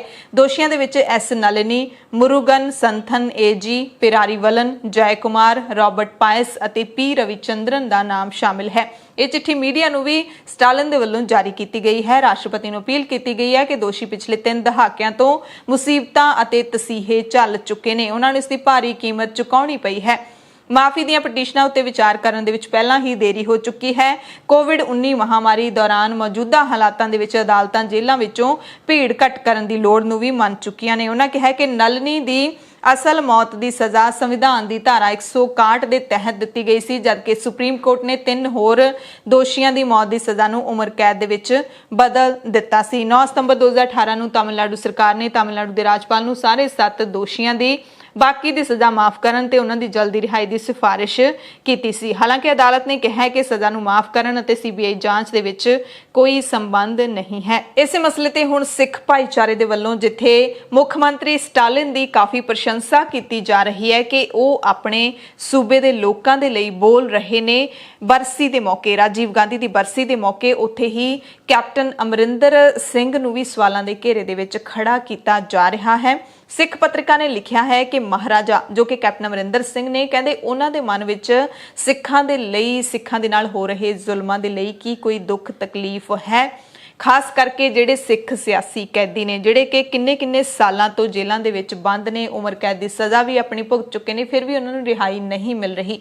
ਕਿ ਕੈਪਟਨ ਅਮਰਿੰਦਰ ਸਿੰਘ ਕਦੇ ਆਪਣੇ ਸੂਬੇ ਦੇ ਸਿੱਖ ਸਿਆਸੀ ਕੈਦੀਆਂ ਦੇ ਲਈ ਆਪਣੀ ਹਾਈ ਕਮਾਂਡ ਤੱਕ ਪਹੁੰਚ ਕਰਨਗੇ ਜਾਂ ਫਿਰ ਰਾਸ਼ਟਰਪਤੀ ਤੱਕ ਪਹੁੰਚ ਕਰਨਗੇ, ਇਹ ਸਵਾਲ ਪੁੱਛਿਆ ਹੈ। ਅਮਰੀਕੀ ਡਰੱਗ ਨਿਰਮਾਤਾ ਕੰਪਨੀ ਫਾਈਜ਼ਰ ਨੇ ਕੋਰੋਨਾ ਟੀਕੇ ਦੀ ਵਰਤੋਂ ਦੌਰਾਨ ਕਿਸੇ ਵੀ ਸਾਈਡ ਇਫੈਕਟ ਦੀ ਸੂਰਤ ਦੇ ਵਿੱਚ ਭਾਰਤ ਸਰਕਾਰ ਤੋਂ ਮੁਆਵਜ਼ੇ ਦੀ ਅਦਾਇਗੀ ਤੇ ਕਾਨੂੰਨੀ ਕਾਰਵਾਈ ਤੋਂ ਛੋਟ ਦੀ ਮੰਗ ਕੀਤੀ ਹੈ। ਕਾਨੂੰਨੀ ਕਾਰਵਾਈ ਦੀ ਮੰਗ ਨੂੰ ਲੈ ਕੇ ਫਾਈਜ਼ਰ ਤੇ ਭਾਰਤ ਸਰਕਾਰ ਦੇ ਸਿੰਘ ਫਸ ਗਏ ਨੇ। ਪੂਰੇ ਮਾਮਲੇ ਤੋਂ ਜਾਣੂ 2 ਸੂਤਰਾਂ ਨੇ ਖਬਰ ਏਜੰਸੀ ਨੂੰ ਜਾਣਕਾਰੀ ਦਿੱਤੀ ਹੈ ਕਿ ਫਾਈਜ਼ਰ ਨੇ ਭਾਰਤ ਸਰਕਾਰ ਨੂੰ ਕਿਹਾ ਕਿ ਉਹ ਵਿਸ਼ਵ ਦੀ ਸਭ ਤੋਂ ਵੱਡੀ ਮਾਰਕੀਟ ਚੋਂ ਇੱਕ ਭਾਰਤ ਦੇ ਵਿੱਚ ਕੋਵਿਡ-19 ਵੈਕਸੀਨ ਦੀ ਵਰਤੋਂ ਦੌਰਾਨ ਹੋਣ ਵਾਲੇ ਕਿਸੇ ਵੀ ਸਾਈਡ ਇਫੈਕਟ ਦੀ ਭਰਪਾਈ ਤੋਂ ਕਾਨੂੰਨੀ ਸੁਰੱਖਿਆ ਪ੍ਰਦਾਨ करे। दरअसल भारत ने हाले तक किसी भी कोविड-19 वैक्सीन निर्माता नूं मुआवजा अदायगी तो छूट नहीं दी। फाइजर हालांकि अजिही छूट बरतानिया ते अमरीका समेत होर कई मुल्कां तो हासिल कर चुकिया है। ਇਹ ਵੀ ਦੱਸ ਦਈਏ ਕਿ ਸੰਬੰਧਿਤ ਵੈਕਸੀਨ ਨਿਰਮਾਤਾ ਨੂੰ ਇੱਕ ਬੌਂਡ ਭਰਨਾ ਪੈਂਦਾ ਹੈ। ਜੇਕਰ ਇਹ ਬੌਂਡ ਨਹੀਂ ਭਰਿਆ ਜਾਂਦਾ ਤਾਂ ਕਿਸੇ ਵੀ ਸਾਈਡ ਇਫੈਕਟ ਦੇ ਹਾਲਾਤ ਦੇ ਵਿੱਚ ਕੰਪਨੀ ਨਹੀਂ ਬਲਕਿ ਕੇਂਦਰ ਸਰਕਾਰ ਜ਼ਿੰਮੇਵਾਰ ਹੋਵੇਗੀ। ਡੇਰਾ ਸਿਰਸਾ ਦੇ ਕਾਤਲ ਤੇ ਬਲਾਤਕਾਰੀ ਮੁਖੀ ਰਾਮ ਰਹੀਮ ਨੂੰ ਸੁਨਾਰੀਆ ਜੇਲ੍ਹ ਦੇ ਵਿੱਚੋਂ ਪੈਰੋਲ ਮਿਲ ਗਈ। ਰਾਮ ਰਹੀਮ ਨੂੰ ਸਿਰਫ 48 ਘੰਟਿਆਂ ਦੀ ਪੈਰੋਲ ਦਿੱਤੀ ਗਈ। ਰਾਮ ਰਹੀਮ ਨੇ 18 ਮਈ ਨੂੰ ਆਪਣੀ ਮਾਂ ਦੀ ਬਿਮਾਰੀ ਦਾ ਹਵਾਲਾ ਦੇ ਕੇ ਤਤਕਾਲੀਨ ਪੈਰੋਲ ਮੰਗੀ ਸੀ, ਜਿਸ ਨੂੰ ਮਨਜ਼ੂਰ ਕਰ ਲਿਆ ਗਿਆ।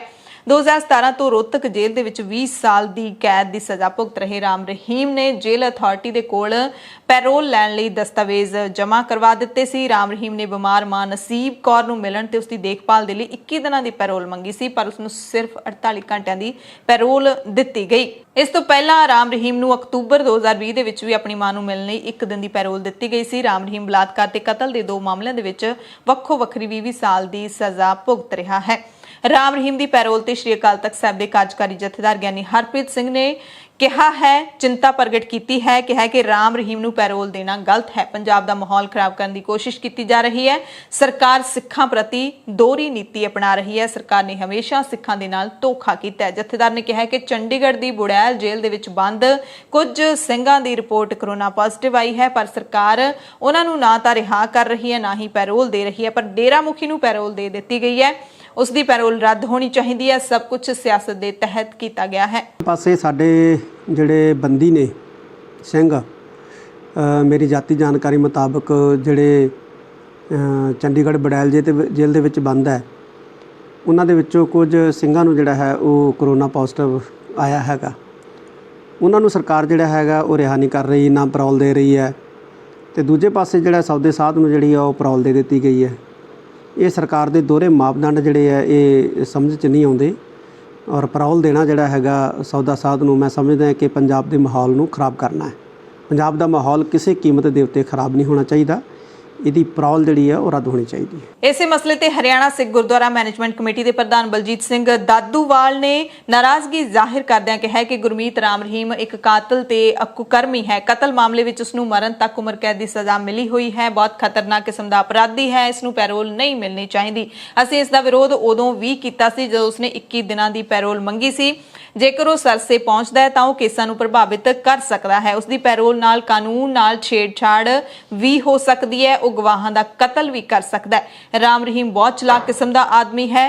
ਹਰਿਆਣਾ ਦੇ ਵਿੱਚ ਉਸਦੇ ਭਗਤ ਬੈਠੇ ਹੋਏ ਨੇ, ਉਹ ਉਸ ਨੂੰ ਛੁਡਾਉਣ ਦੀ ਕੋਸ਼ਿਸ਼ ਕਰਦੇ ਨੇ। ਸਰਕਾਰ ਨੂੰ ਉਸ ਦੇ ਖਿਲਾਫ ਸਖਤ ਸਟੈਂਡ ਲੈਣਾ ਚਾਹੀਦਾ ਹੈ।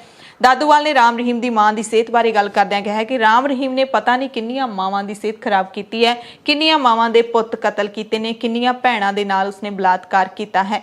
ਕਹਿੰਦੇ ਅਸੀਂ ਰਾਮ ਰਹੀਮ ਦੀ ਮਾਤਾ ਨਾਲ ਇਨਸਾਨੀਅਤ ਦੇ ਨਾਤੇ ਹਮਦਰਦੀ ਜ਼ਰੂਰ ਰੱਖਦੇ ਹਾਂ ਕਿ ਉਸ ਨੂੰ ਪੁੱਤਰ ਦਾ ਪਿਆਰ ਚਾਹੀਦਾ ਹੈ, ਪਰ ਉਸ ਦੀ ਮਾਤਾ ਨੂੰ ਜੇਲ੍ਹ 'ਚ ਜਾ ਕੇ ਵੀ ਮਿਲਾਇਆ ਜਾ ਸਕਦਾ ਸੀ। ਰਾਮ ਰਹੀਮ 48 ਘੰਟੇ ਬਾਹਰ ਰਹੇਗਾ ਤਾਂ ਪਤਾ ਨਹੀਂ ਇਹਨਾਂ ਘੰਟਿਆਂ ਦੇ ਵਿੱਚੋਂ ਕਿਹੜੀਆਂ ਸਾਜ਼ਿਸ਼ਾਂ ਕਰਕੇ ਅੰਦਰ ਜਾਵੇਗਾ, ਪਤਾ ਨਹੀਂ ਇਹ ਕਿੰਨੇ ਕਤਲਾਂ ਦੀਆਂ ਸਾਜ਼ਿਸ਼ਾਂ ਬਣਾਏਗਾ। ਰਾਮ ਰਹੀਮ ਦੇ ਸਾਬਕਾ ਡਰਾਈਵਰ ਖੱਟਾ ਸਿੰਘ ਨੇ ਵੀ ਰਾਮ ਰਹੀਮ ਨੂੰ ਪੈਰੋਲ ਮਿਲਣ ਤੇ ਚਿੰਤਾ ਜ਼ਾਹਿਰ ਕੀਤੀ ਹੈ। ਕਿਹਾ ਕਿ ਜੇਕਰ ਉਹ ਸਰਸੇ ਪਹੁੰਚ ਜਾਂਦਾ ਹੈ ਤਾਂ ਇਸ ਦਾ ਬਹੁਤ ਵੱਡਾ ਨੁਕਸਾਨ ਹੋ ਸਕਦਾ ਹੈ। ਰਾਮ ਰਹੀਮ ਗਵਾਹਾਂ ਨਾਲ ਕੁਝ ਵੀ ਗਲਤ ਕਰਵਾ ਸਕਦਾ ਹੈ। ਸਾਡੇ ਵਰਗੇ ਜਿਨ੍ਹਾਂ ਲੋਕਾਂ ਨੇ ਗਵਾਹੀ ਦਿੱਤੀ ਹੈ ਉਹ ਸਾਨੂੰ ਵੀ ਮਰਵਾ ਸਕਦਾ ਹੈ। ਇਸ ਸਮੇਂ ਬੇਅਦਬੀ ਮਾਮਲਿਆਂ ਦੀ ਤਫਤੀਸ਼ ਪੂਰੇ ਜ਼ੋਰਾਂ ਸ਼ੋਰਾਂ ਤੇ ਚੱਲ ਰਹੀ ਹੈ ਤੇ ਰਾਮ ਰਹੀਮ ਆਪਣੇ ਬੰਦੇ ਖੜੇ ਕਰਕੇ ਕੋਈ ਵੀ ਰੌਲਾ ਪਵਾ ਕੇ ਪੰਜਾਬ ਦਾ ਮਾਹੌਲ ਖਰਾਬ ਕਰਵਾ ਸਕਦਾ ਹੈ। ਉਧਰ ਡੇਰਾ ਸਿਰਸਾ ਦੇ ਮੁਖੀ ਰਾਮ ਰਹੀਮ ਦੇ ਵਕੀਲ SK ਗਰਗ ਨੇ ਕਿਹਾ ਕਿ ਰਾਮ ਰਹੀਮ ਨੂੰ ਤਾਂ ਰੈਗੂਲਰ ਪੈਰੋਲ ਮਿਲਣੀ ਚਾਹੀਦੀ ਸੀ, ਕਿਉਂਕਿ ਹਰ ਮੁਲਜ਼ਮ ਨੂੰ 1 ਸਾਲ ਬਾਅਦ ਪੈਰੋਲ ਮਿਲ ਜਾਂਦੀ ਹੈ। ਰਾਮ ਰਹੀਮ ਨੂੰ ਪੂਰੇ 4 ਸਾਲ ਬਾਅਦ ਪੈਰੋਲ ਮਿਲੀ ਹੈ। ਪਹਿਲਾਂ ਰਾਮ ਰਹੀਮ ਨੂੰ ਪੈਰੋਲ ਨਹੀਂ ਦਿੱਤੀ ਗਈ। ਤੇ CBI ਦੇ ਵਕੀਲ HPS ਵਰਮਾ ਨੇ ਕਿਹਾ ਕਿ ਪੰਜਾਬ ਦੇ ਜੇਲ੍ਹ ਮੈਨੂਅਲ ਦੇ ਨਿਯਮਾਂ ਦੇ ਮੁਤਾਬਿਕ, ਹਾਲਾਤਾਂ ਦੇ ਮੁਤਾਬਿਕ ਕਿਸੇ ਵੀ ਪੀੜਤ ਨੂੰ ਪੈਰੋਲ ਮਿਲਣੀ ਚਾਹੀਦੀ ਹੈ ਤਾਂ ਉਹ ਕਿਸੇ ਨੂੰ ਵੀ ਮਿਲ ਸਕਦੀ ਹੈ। ਪਰ ਰਾਮ ਰਹੀਮ ਦੇ ਕੇਸ ਵਿੱਚ ਕਾਫੀ ਸੰਜੀਦਗੀ ਵਾਲਾ ਮਾਮਲਾ ਹੈ। ਜੋ ਵੀ ਪੀੜਤ ਪੈਰੋਲ ਤੇ ਜਾਂਦਾ ਉਸ ਤੇ ਨਿਗਰਾਨੀ ਰੱਖੀ ਜਾਂਦੀ ਹੈ ਤੇ ਰਾਮ ਰਹੀਮ ਤੇ ਵੀ ਨਿਗਰਾਨੀ ਰੱਖੀ ਜਾਏਗੀ। ਪਰ ਹਰਿਆਣਾ ਦੀ ਸਰਕਾਰ ਦਾ ਪਿਛੋਕੜ ਦੇਖ ਲਈਏ ਤਾਂ ਕਈ ਮੰਤਰੀ ਰਾਮ ਰਹੀਮ ਦੇ ਚੇਲੇ ਵੀ ਰਹੇ ਨੇ। ਕਰੋਨਾ ਹਾਲਾਤਾਂ ਤੇ ਕਿਸਾਨੀ ਅੰਦੋਲਨ ਤੇ ਸਿਆਸੀ ਲੀਡਰ ਆਮੋ ਸਾਹਮਣੇ ਹੋ ਗਏ ਨੇ। ਪੇਂਡੂ ਵਿਕਾਸ ਤੇ ਪੰਚਾਇਤ ਮੰਤਰੀ ਤ੍ਰਿਪਤ ਸਿੰਘ ਬਾਜਵਾ ਨੇ ਕਰੋਨਾ ਹਾਲਾਤਾਂ ਤੇ ਬਿਆਨ ਦਿੰਦਿਆਂ ਕਿਹਾ ਕਿ ਕਰੋਨਾ ਦੇ ਫੈਲਣ ਦੀ ਇੱਕ ਵਜ੍ਹਾ ਕਿਸਾਨ ਅੰਦੋਲਨ ਵੀ ਹੈ। ਬਾਜਵਾ ਨੇ ਕਿਸਾਨਾਂ ਨੂੰ ਅੰਦੋਲਨ ਤੋਂ ਆਪਣੇ ਪਿੰਡ ਆਉਣ ਤੋਂ ਪਹਿਲਾਂ ਟੈਸਟ ਕਰਵਾਉਣ ਦੀ ਅਪੀਲ ਕੀਤੀ ਹੈ। ਬਾਜਵਾ ਨੇ ਕਿਹਾ ਕਿ ਇਸ ਨਾਲ ਸਭ ਤੋਂ ਪਹਿਲਾਂ ਖਤਰਾ ਕਿਸਾਨਾਂ ਦੇ ਪਰਿਵਾਰਾਂ ਨੂੰ ਹੀ ਹੈ। ਪਰ ਕਾਂਗਰਸ ਦੇ ਹੀ ਸੰਸਦ ਮੈਂਬਰ ਗੁਰਜੀਤ ਔਜਲਾ ਕਹਿ ਰਹੇ ਨੇ ਕਿ ਪਿੰਡਾਂ ਵਿੱਚ ਵਾਧੇ ਕਰੋਨਾ ਲਈ ਸਿਰਫ ਕਿਸਾਨ ਹੀ ਜ਼ਿੰਮੇਵਾਰ ਨਹੀਂ ਹਨ। ਕਰੋਨਾ ਦੇ ਫੈਲਣ ਦਾ ਕਾਰਨ ਸਮਾਜਿਕ ਇਕੱਠ ਵੀ ਨੇ। ਸਿਰਫ ਕਿਸਾਨਾਂ ਨੂੰ ਹੀ ਕਰੋਨਾ ਫੈਲਾਉਣ ਲਈ ਜ਼ਿੰਮੇਵਾਰ ਠਹਿਰਾਉਣਾ ਸਹੀ ਨਹੀਂ ਹੈ। ਤੇ ਪੰਜਾਬ ਦੇ ਸਿਹਤ ਮੰਤਰੀ ਬਲਬੀਰ ਸਿੰਘ ਸਿੱਧੂ ਨੇ ਕਰੋਨਾ ਦੇ ਫੈਲਾਅ ਲਈ ਪ੍ਰਧਾਨ ਮੰਤਰੀ ਮੋਦੀ ਨੂੰ ਜ਼ਿੰਮੇਵਾਰ ਦੱਸਿਆ। ਸਿੱਧੂ ਨੇ ਕਿਹਾ ਕਿ ਕਰੋਨਾ ਮਹਾਮਾਰੀ ਨੂੰ ਦੇਖਦਿਆਂ ਮੋਦੀ ਨੂੰ ਤਿੰਨੇ ਖੇਤੀ ਕਾਨੂੰਨ ਰੱਦ ਕਰਨੇ ਚਾਹੀਦੇ ਨੇ। ਹਰਿਆਣਾ ਦੇ ਸਿਹਤ ਮੰਤਰੀ ਅਨਿਲ ਵਿਜ ਕਹਿੰਦੇ ਨੇ ਕਿ ਉਹਨਾਂ ਪਿੰਡਾਂ ਵਿੱਚ ਹੀ ਜ਼ਿਆਦਾ ਕਰੋਨਾ ਫੈਲ ਰਿਹਾ ਹੈ ਜਿੱਥੇ ਕਿਸਾਨਾਂ ਨੇ ਮੋਰਚਾ ਲਾਇਆ ਹੋਇਆ ਹੈ। ਸੋ ਹਰ ਕਿਸੇ ਦੀ ਆਪੋ ਆਪਣੀ ਡਫਲੀ, ਆਪਣਾ ਆਪਣਾ ਰਾਗ। ਫਰੀਦਕੋਟ ਦੇ ਵਿੱਚ ਆਮ ਆਦਮੀ ਪਾਰਟੀ ਨੇ ਰੁੱਖਾਂ ਨੂੰ ਬਚਾਉਣ ਲਈ ਅਨੋਖਾ ਪ੍ਰਦਰਸ਼ਨ ਕੀਤਾ ਹੈ। ਹਾਲਾਂਕਿ ਜਿਹੜੇ ਵਾਤਾਵਰਣ ਪ੍ਰੇਮੀ ਨੇ ਉਹ ਤਾਂ ਉਸੇ ਦਿਨ ਤੋਂ ਹੀ ਲੱਗੇ ਹੋਏ ਨੇ ਜਿਸ ਦਿਨ ਤੋਂ ਉਸ ਖੰਡ ਮਿਲ ਜਿਹੜੀ ਬੰਦ ਪਈ ਆ ਉਸ ਦੇ ਵਿੱਚ ਰੁੱਖਾਂ ਨੂੰ ਵੱਢਣਾ ਸ਼ੁਰੂ ਕੀਤਾ ਗਿਆ ਸੀ। ਹੁਣ ਆਪ ਵਰਕਰਾਂ ਨੇ ਰੁੱਖਾਂ ਨੂੰ ਬਚਾਉਣ ਲਈ ਕਟੋਰੇ ਫੜ ਕੇ ਭੀਖ ਮੰਗੀ ਹੈ। ਆਪਨੇ ਕਿਹਾ ਹੈ ਕਿ ਉਹ ਭੀਖ ਨਾਲ 67 ਲੱਖ ਰੁਪਏ ਇਕੱਠੇ ਕਰਨਗੇ, ਪੈਸੇ ਇਕੱਠੇ ਕਰਕੇ ਪੰਜਾਬ ਸਰਕਾਰ ਨੂੰ ਭੇਜਣਗੇ ਤੇ ਫਰੀਦਕੋਟ ਦੇ ਵਿੱਚ ਰੁੱਖਾਂ ਨੂੰ ਪੁੱਟਣ ਦੀ ਜਿਹੜੀ ਕੋਸ਼ਿਸ਼ ਕੀਤੀ ਗਈ ਹੈ ਉਸ ਤੇ ਰੋਸ ਦੇ ਵਜੋਂ ਅਸੀਂ ਇਹ ਕਰ ਰਹੇ ਹਾਂ। ਪ੍ਰਦਰਸ਼ਨਕਾਰੀਆਂ ਨੇ ਕਿਹਾ ਕਿ ਸਿਰਫ ਥੋੜੇ ਰੁੱਖ ਹੀ ਬਚੇ ਨੇ, ਬਾਕੀ ਸਾਰੇ ਵੱਢ ਦਿੱਤੇ ਗਏ ਨੇ। ਉਹਨਾਂ ਕਿਹਾ ਕਿ ਪੰਜਾਬ ਦੇ ਮੁੱਖ ਮੰਤਰੀ ਕੈਪਟਨ ਅਮਰਿੰਦਰ ਸਿੰਘ ਨੇ ਕਰੋੜਾਂ ਅਰਬਾਂ ਰੁਪਏ ਦੀ ਆਕਸੀਜਨ ਦੇਣ ਵਾਲੇ ਰੁੱਖਾਂ ਨੂੰ ਸਿਰਫ 67 ਲੱਖ ਰੁਪਏ 'ਚ ਵੇਚ ਦਿੱਤਾ ਹੈ। ਅਸੀਂ 67 ਲੱਖ ਰੁਪਏ ਆਪਣੇ ਲੋਕਾਂ ਤੋਂ ਮੰਗ ਕੇ ਕੈਪਟਨ ਦੀ ਝੋਲੀ 'ਚ ਪਾ ਦੇਵਾਂਗੇ। ਆਮ ਆਦਮੀ ਪਾਰਟੀ ਪੰਜਾਬ ਦੀ ਸੀਨੀਅਰ ਲੀਡਰ ਅਤੇ ਪੰਜਾਬ ਵਿਧਾਨ ਸਭਾ ਵਿੱਚ ਵਿਰੋਧੀ ਧਿਰ ਦੀ ਉਪ ਲੀਡਰ ਸਰਬਜੀਤ ਕੌਰ ਮਾਣੂਕੇ ਕਹਿ ਰਹੀ ਹੈ ਕਿ ਪੰਜਾਬ ਦੇ ਵਿੱਚ ਸਿਹਤ ਸੇਵਾਵਾਂ ਤੇ ਸਫਾਈ ਸੇਵਾਵਾਂ ਠੱਪ ਹੋ ਕੇ ਰਹਿ ਗਈਆਂ ਨੇ। ਮੁੱਖ ਮੰਤਰੀ ਕੈਪਟਨ ਅਮਰਿੰਦਰ ਸਿੰਘ ਨੂੰ ਸਰਬਜੀਤ ਕੌਰ ਨੇ ਅਪੀਲ ਕੀਤੀ ਹੈ ਕਿ ਸਫਾਈ ਕਰਮਚਾਰੀਆਂ ਦੀਆਂ ਮੰਗਾਂ ਤੁਰੰਤ ਮੰਨ ਕੇ ਉਹਨਾਂ ਦੀ ਹੜਤਾਲ ਖਤਮ ਕਰਵਾਈ ਜਾਵੇ। ਮਾਣੂਕੇ ਨੇ ਕੈਪਟਨ ਨੂੰ ਜਿਹੜੀ ਚਿੱਠੀ ਲਿਖੀ ਹੈ ਉਸ ਦੇ ਵਿੱਚ ਦੱਸਿਆ ਕਿ ਪੰਜਾਬ ਦੇ ਕਈ ਸ਼ਹਿਰਾਂ ਦੇ ਵਿੱਚ ਸਫਾਈ ਕਰਮਚਾਰੀਆਂ ਨੇ ਕੂੜਾ ਚੁੱਕਣਾ ਤੇ ਸਫਾਈ ਕਰਨੀ ਬੰਦ ਕਰ ਦਿੱਤੀ ਹੈ। ਹਸਪਤਾਲਾਂ ਦੇ ਨੇੜੇ ਕੂੜੇ ਦੇ ਢੇਰ ਲੱਗ ਗਏ ਨੇ, ਜਿਸ ਕਾਰਨ ਕਰੋਨਾ ਕਾਲ 'ਚ ਹੋਰ ਬਿਮਾਰੀਆਂ ਫੈਲਣ ਦਾ ਵੀ ਖਤਰਾ ਬਣ ਗਿਆ ਹੈ। ਲੁਧਿਆਣਾ ਦੇ ਡੀਸੀ ਨੇ ਸ਼ਹਿਰ ਦੇ ਵਿੱਚ ਕਰਫਿਊ ਦੇ ਕੁਝ ਨਿਯਮਾਂ ਦੇ ਵਿੱਚ ਢਿੱਲ ਦਿੱਤੀ ਹੈ। ਕਿਹਾ ਕਿ ਕਰਫਿਊ ਤਾਂ 31 ਮਈ ਤੱਕ ਲਾਗੂ ਰਹੇਗਾ, ਪਰ 24 ਮਈ ਤੋਂ ਕੁਝ ਬਦਲਾਅ ਕੀਤੇ ਜਾਣ ਦਾ ਐਲਾਨ ਕੀਤਾ ਹੈ। ਸੋਮਵਾਰ ਤੋਂ ਸ਼ੁੱਕਰਵਾਰ ਤੱਕ ਰੋਜ਼ਾਨਾ ਕਰਫਿਊ ਦੇ ਵਿੱਚ ਸਾਰੀਆਂ ਦੁਕਾਨਾਂ, ਸਾਰੇ ਪ੍ਰਾਈਵੇਟ ਦਫ਼ਤਰ ਤੇ ਪ੍ਰਾਈਵੇਟ ਅਦਾਰਿਆਂ ਨੂੰ ਸਵੇਰੇ 5 ਵਜੇ ਤੋਂ ਦੁਪਹਿਰੇ 1 ਵਜੇ ਤੱਕ ਖੋਲ੍ਹਣ ਦੀ ਛੋਟ ਦਿੱਤੀ ਗਈ ਹੈ। ਸਾਰੇ ਰੈਸਟੋਰੈਂਟ, ਕੈਫੇ, ਕਾਫੀ ਦੀਆਂ ਦੁਕਾਨਾਂ, ਫਾਸਟ ਫੂਡ ਆਊਟਲੈਟ, ਢਾਬੇ, ਬੇਕਰੀ, ਹਲਵਾਈ ਦੀਆਂ ਦੁਕਾਨਾਂ ਤੇ ਬਹਿ ਕੇ ਖਾਣ ਪੀਣ ਦੀ ਮਨਾਹੀ ਰਹੇਗੀ। ਗਾਹਕਾਂ ਦੇ ਬੈਠਣ ਦੀ ਮਨਾਹੀ ਹੋਏਗੀ। ਸਮਾਨ ਖਰੀਦ ਕੇ ਲਿਜਾਣ ਦੀ ਆਗਿਆ ਹੋਰਨਾਂ ਦੁਕਾਨਾਂ ਵਾਂਗੂ ਦੁਪਹਿਰ 1 ਵਜੇ ਤੱਕ ਰਹੇਗੀ। ਪੱਕੇ ਹੋਏ ਭੋਜਨ ਦੀ ਹੋਮ ਡਿਲੀਵਰੀ ਰਾਤ 8 ਵਜੇ ਤੱਕ ਕੀਤੀ ਜਾ ਸਕਦੀ ਹੈ। ਰਾਤ 8 ਵਜੇ ਤੋਂ ਸਵੇਰੇ 5 ਵਜੇ ਤੱਕ ਕੋਈ ਹੋਮ ਡਿਲੀਵਰੀ ਨਹੀਂ ਹੋਵੇਗੀ। ਡਿਲੀਵਰੀ ਕਰਨ ਵਾਲੇ ਕਰਿੰਦਿਆਂ ਦੇ ਕੋਲ ਕਰਫਿਊ ਪਾਸ ਹੋਣਾ ਜ਼ਰੂਰੀ ਹੈ। ਜੇਕਰ ਕਿਸੇ ਵੀ ਅਦਾਰੇ ਨੇ ਡਾਈਨ ਇਨ ਜਾਂ ਗਾਹਕਾਂ ਦੇ ਬੈਠਣ ਦੀ ਮਨਾਹੀ ਜਾਂ ਹੋਮ ਡਿਲੀਵਰੀ ਸਮੇਂ ਦੁਕਾਨ ਖੋਲ੍ਹ ਕੇ ਸਿੱਧੀ ਵਿਕਰੀ ਸੰਬੰਧੀ ਕੋਈ ਵੀ ਉਲੰਘਣਾ ਕੀਤੀ ਤਾਂ ਅਜਿਹੀ ਦੁਕਾਨ ਨੂੰ ਕਰਫਿਊ ਰਹਿਣ ਦੀ ਆਖਰੀ ਤਰੀਕ ਤੱਕ ਬੰਦ ਰੱਖਿਆ ਜਾਏਗਾ। ਮੁਕੰਮਲ ਬੰਦ।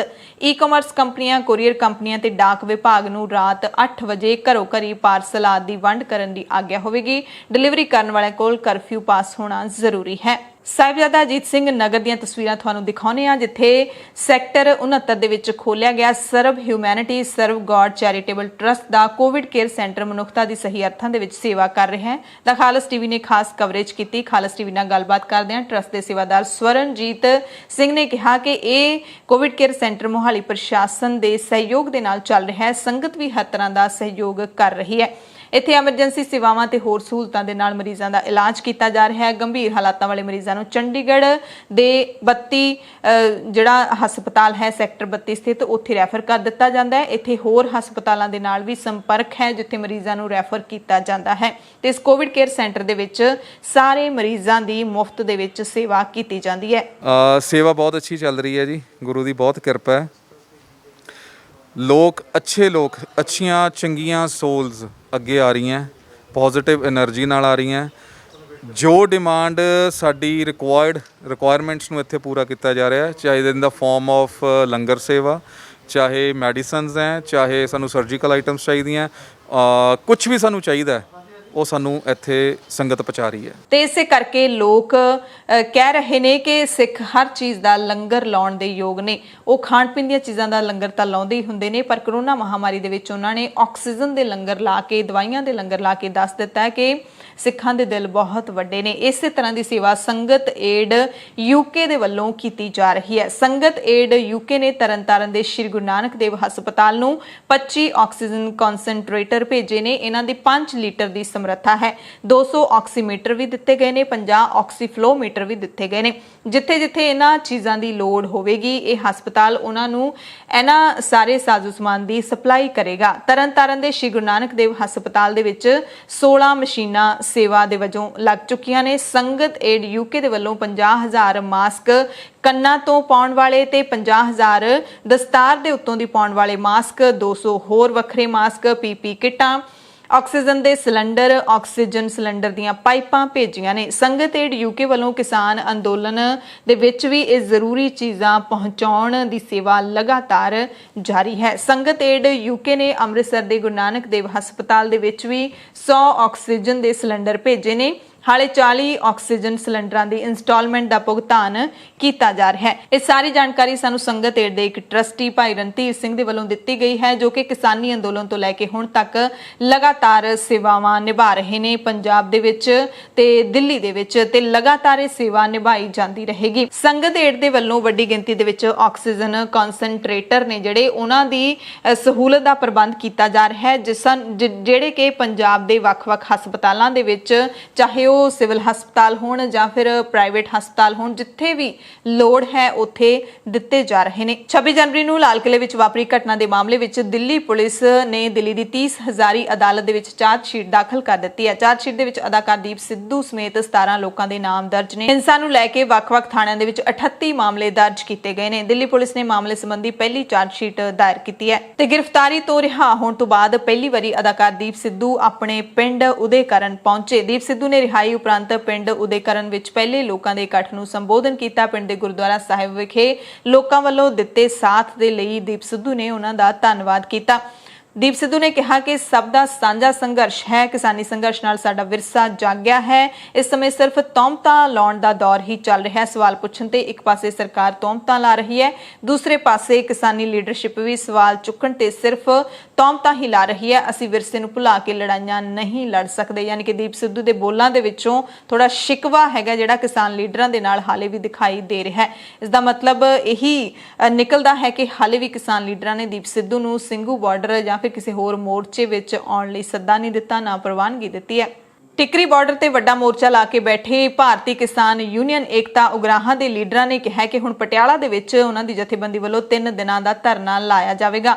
ਜੋਗਿੰਦਰ ਸਿੰਘ ਉਗਰਾਹਾਂ ਨੇ ਦੱਸਿਆ ਕਿ ਸਾਡੀ ਯੂਨੀਅਨ ਜੋ ਕਿ ਟਿੱਕਰੀ ਬਾਰਡਰ ਤੇ ਮੋਰਚਾ ਲਾ ਕੇ ਬੈਠੀ ਹੈ, ਹੁਣ 28, 29, 30 ਮਈ ਨੂੰ ਪੰਜਾਬ ਸਰਕਾਰ ਨੂੰ ਹਲੂਣਾ ਦੇਣ ਖਾਤਰ ਕੈਪਟਨ ਅਮਰਿੰਦਰ ਸਿੰਘ ਦੇ ਸ਼ਾਹੀ ਸ਼ਹਿਰ ਪਟਿਆਲਾ ਦੇ ਵਿੱਚ ਦਿਨ ਰਾਤ ਦਾ ਧਰਨਾ ਲਾਵੇਗੀ। ਇਸੇ ਦਰਮਿਆਨ ਸੰਯੁਕਤ ਕਿਸਾਨ ਮੋਰਚੇ ਦੇ ਲੀਡਰਾਂ ਨੇ ਪ੍ਰਧਾਨ ਮੰਤਰੀ ਨਰਿੰਦਰ ਮੋਦੀ ਨੂੰ ਚਿੱਠੀ ਲਿਖੀ ਹੈ। ਚਿੱਠੀ ਦੇ ਵਿੱਚ ਕਿਸਾਨਾਂ ਨੇ ਮੋਦੀ ਨੂੰ ਮੁੜ ਗੱਲਬਾਤ ਸ਼ੁਰੂ ਕਰਨ ਦੀ ਅਪੀਲ ਕੀਤੀ ਹੈ। ਕਿਸਾਨਾਂ ਨੇ ਕਿਸਾਨੀ ਅੰਦੋਲਨ ਪ੍ਰਤੀ ਸਰਕਾਰ ਦੇ ਰਵੱਈਏ ਦਾ ਵੀ ਜ਼ਿਕਰ ਕੀਤਾ ਹੈ। ਕਿਸਾਨ ਲੀਡਰਾਂ ਨੇ ਮੋਦੀ ਨੂੰ ਪੇਂਡੂ ਖੇਤਰਾਂ ਅਤੇ ਆਮ ਨਾਗਰਿਕਾਂ ਨੂੰ ਕਰੋਨਾ ਮਹਾਮਾਰੀ ਤੋਂ ਬਚਾਉਣ ਦੇ ਲਈ ਠੋਸ ਕਦਮ ਚੁੱਕਣ ਦੀ ਵੀ ਅਪੀਲ ਕੀਤੀ ਹੈ।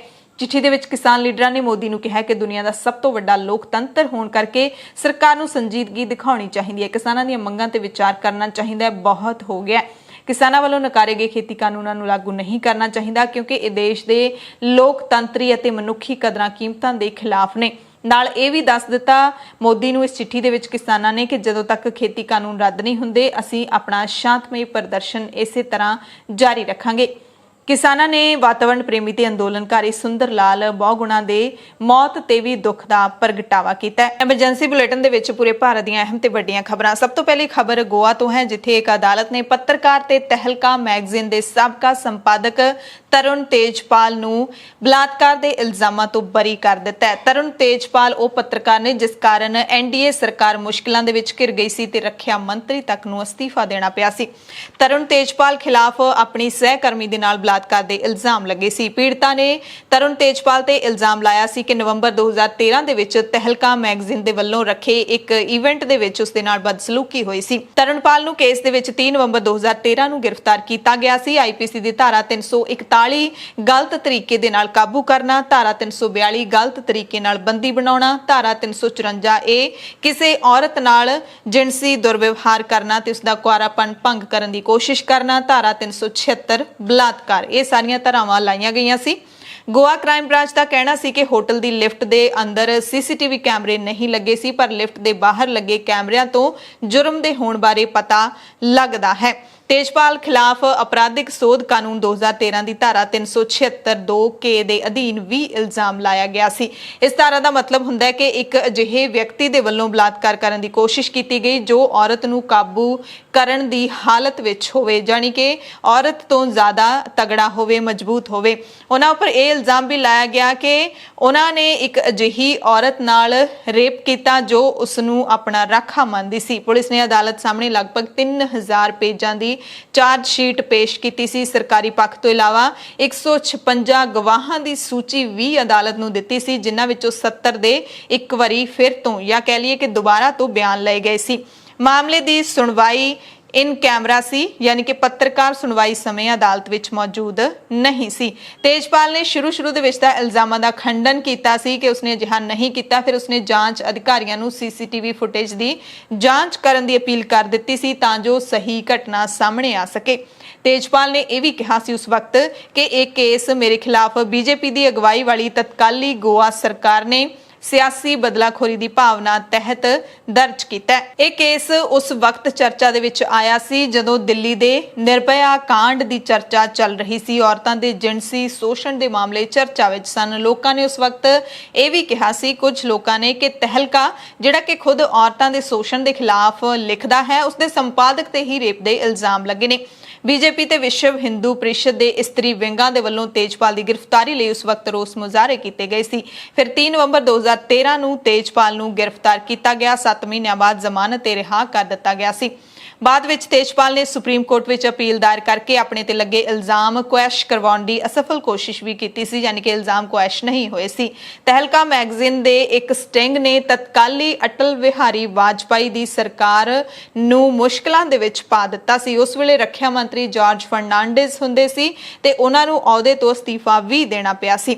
ਤਰੁਣ ਤੇਜਪਾਲ ਨੇ 2000 ਦੇ ਵਿੱਚ ਤਹਿਲਕਾ ਮੈਗਜ਼ੀਨ ਦੀ ਸ਼ੁਰੂਆਤ ਕੀਤੀ ਸੀ ਤੇ ਤਹਿਲਕਾ ਨੇ ਬਹੁਤ ਘੱਟ ਸਮੇਂ ਦੇ ਵਿੱਚ ਖੋਜੀ ਪੱਤਰਕਾਰਤਾ ਕਰਨ ਦੇ ਲਈ ਆਪਣਾ ਨਾਮ ਖੱਟਿਆ ਸੀ। ਸਟਿੰਗ ਆਪਰੇਸ਼ਨ ਤਹਿਲਕਾ ਦੀ ਖਾਸੀਅਤ ਸੀ। ਤਹਿਲਕਾ ਦੇ ਰਿਪੋਰਟਰ ਆਪਣੀ ਪਛਾਣ ਬਦਲ ਕੇ ਲੁਕੇ ਕੈਮਰਿਆਂ ਦੇ ਨਾਲ, ਯਾਨੀ ਕਿ ਸਪਾਈ ਕੈਮਰਾਜ਼ ਦੇ ਨਾਲ ਆਮ ਜ਼ਿੰਦਗੀ ਦੇ ਵਿੱਚ ਦਾਖਲ ਹੁੰਦੇ ਸੀ ਤੇ ਭ੍ਰਿਸ਼ਟਾਚਾਰ ਦੇ ਮਾਮਲਿਆਂ ਨੂੰ ਉਜਾਗਰ ਕਰਨ ਦਾ ਕੰਮ ਕਰਦੇ ਸੀ। ਖਾਸ ਤੌਰ ਤੇ ਤਹਿਲਕਾ ਮੈਗਜ਼ੀਨ ਨੇ ਸਭ ਤੋਂ ਵੱਧ ਨਾਮ 2011 ਵਿੱਚ ਆਪਣੇ ਆਪਰੇਸ਼ਨ ਵੈਸਟ ਐਂਡ ਦੇ ਲਈ ਕਮਾਇਆ ਸੀ। ਰਿਪੋਰਟਰਾਂ ਨੇ ਖੁਦ ਨੂੰ ਹਥਿਆਰਾਂ ਦੇ ਡੀਲਰਾਂ ਦੇ ਤੌਰ ਤੇ ਪੇਸ਼ ਕੀਤਾ ਸੀ। ਰਿਸ਼ਵਤ ਅਤੇ ਵੇਸਵਾਵਾਂ ਦੇ ਆਫਰ ਵੀ ਦਿੱਤੇ ਸੀ। ਫੌਜੀ ਅਧਿਕਾਰੀਆਂ, ਨੌਕਰਸ਼ਾਹਾਂ, ਇੱਥੋਂ ਤੱਕ ਕਿ ਸੱਤਾਧਾਰੀ ਬੀਜੇਪੀ ਦੇ ਲੀਡਰਾਂ ਨੂੰ ਵੀ ਹਥਿਆਰਾਂ ਦੀ ਡੀਲ ਕਰਵਾਉਣ ਦੇ ਲਈ ਰਿਸ਼ਵਤ ਲੈਂਦੇ ਹੋਏ ਤਹਿਲਕਾ ਨੇ ਆਪਣੇ ਕੈਮਰੇ ਦੇ ਵਿੱਚ ਕੈਦ ਕੀਤਾ ਸੀ। ਤੇ ਫਿਰ 2011 ਦੇ ਵਿੱਚ ਹੀ ਏਸ਼ੀਆ ਵੀਕ ਮੈਗਜ਼ੀਨ ਨੇ ਤੇਜਪਾਲ ਨੂੰ ਏਸ਼ੀਆ ਦੇ 50 ਸਭ ਤੋਂ ਵੱਧ ਤਾਕਤਵਰ ਪੱਤਰਕਾਰਾਂ ਦੇ ਵਿੱਚੋਂ ਇੱਕ ਮੰਨਿਆ ਸੀ। ਤਹਿਲਕਾ ਮੈਗਜ਼ੀਨ ਦੇ ਸਟਿੰਗ ਦੀ ਤੁਲਨਾ